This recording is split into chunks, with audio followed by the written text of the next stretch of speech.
जनपद सीतापुर के अटेवा संघ के अध्यक्ष जी और हमारे आदरणीय ओमकार तिवारी जी, लेखपाल संघ सीतापुर के अध्यक्ष जी और यहाँ उपस्थित सभी पदाधिकारीगण और कर्मचारीगण। पुरानी पेंशन क्योंकि सब सेवा में तो सभी जानते हैं पुरानी पेंशन से क्या फायदा है, फिर भी हम अभी एक हमारे साथी ने बताया था कि इसका क्या लाभ है। हमारे पिताजी इंटर कॉलेज के प्रधानाचार्य थे, वो खत्म हो गए। वर्तमान में जो हमारी माता जी को पेंशन मिल रही है लगभग उतना ही मेरा वेतन है अभी भी। ये है पुरानी पेंशन का फायदा।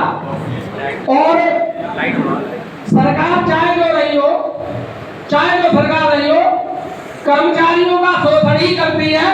आज जो वर्तमान में है वो तो ये स्थिति हो गई है कि सरकारी कर्मचारियों को अपना एक तरीके से गुलाम बना लिया है। ये स्थिति है वर्तमान में। और पुरानी पेंशन की बात आती है, जब उनके पास हमारे प्रतिनिधि जाते तो कहते हैं वित्तीय भार है, वित्तीय भार बहुत ज्यादा है। महोदय आप ले रहे, उसके लिए कोई वित्तीय भार नहीं है। और वित्तीय भार की बात, आज देश सक्षम है, चूंकि अब देश सक्षम है तो मीडिया बताती है, आप ही कहते हैं देश की अर्थव्यवस्था तीसरी है, बहुत अच्छी स्थिति है।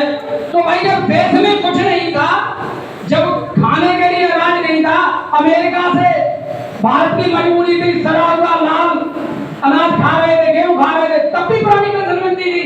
तो अब तो देश शक्तिशाली हो गया है तो पेंशन नहीं है दे सकते, देंगे।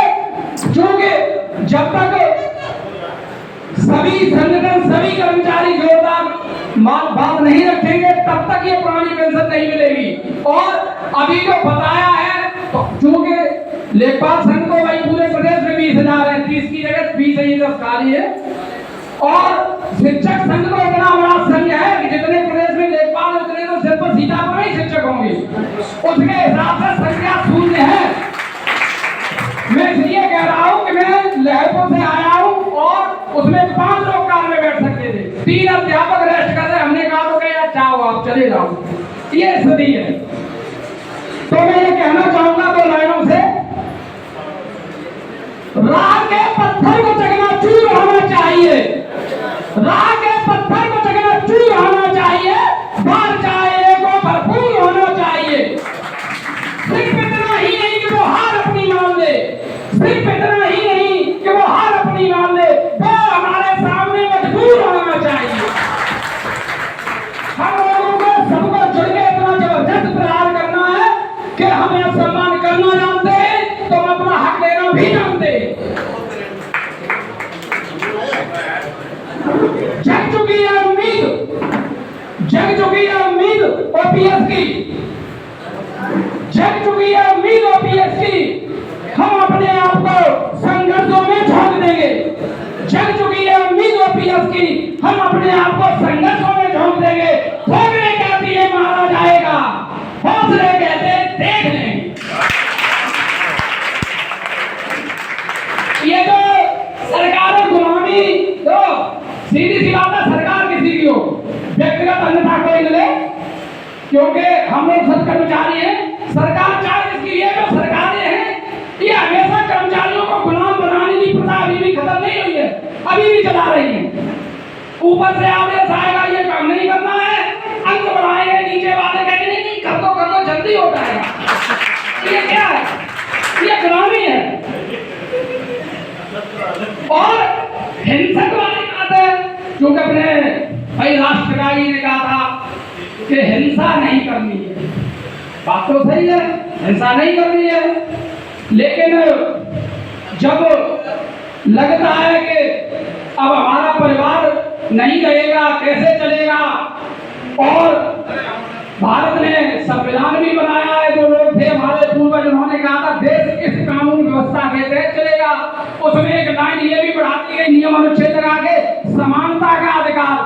अरे भाई काहे का समानता का? 4 पेंशन तुम लो या 1 पेंशन भी नहीं, 1000 रुपए का तो पेट्रोल फूक जाता है आने जाने में एक बार में, और 1000 रुपए तो पेंशन देंगे।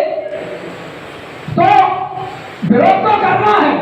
और आज की डेट में, आज के समय में जहाँ हिंसा की जरूरत है वहाँ हिंसक रूप रखना पड़ता है।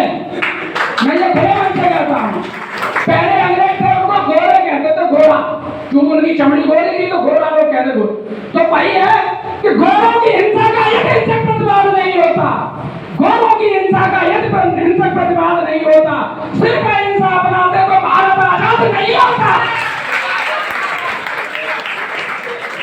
इसलिए हमें चाहे विधानसभा का घेराव करना पड़े, चाहे हमें लोकसभा का घेराव करना पड़े, चाहे हमें दिल्ली में जाना पड़े, चाहे हमें उत्तर प्रदेश में दौरा करना पड़े, सभी कर्मचारी हम लोग पालन करते हैं हर आदेश का। तो सोचो जिस दिन अनुपालन करना सब लोगों ने एक दिन बंद कर दिया, उस दिन महोदय की स्थिति क्या होगी। इतने से देखभाल है, यदि एक दिन काम बंद कर देते तो हाथ पैर भूल जाते। और शिक्षक संघ तो इतना बड़ा संघ है जो ये प्रमुखता से लड़ाई लड़ रहा है, हम लोग तो आपके पीछे लगे हुए हैं। और आपने अगर युद्ध शुरू कर दिया है तो ये बात कन्फर्म है कि हम लोग बीएसएफ की तरफ सबसे आगे होंगे, पीछे का कोई मतलब नहीं। हम लोग जब सीएम साहब की बगावत करते फिर पीछे कदम नहीं रखते।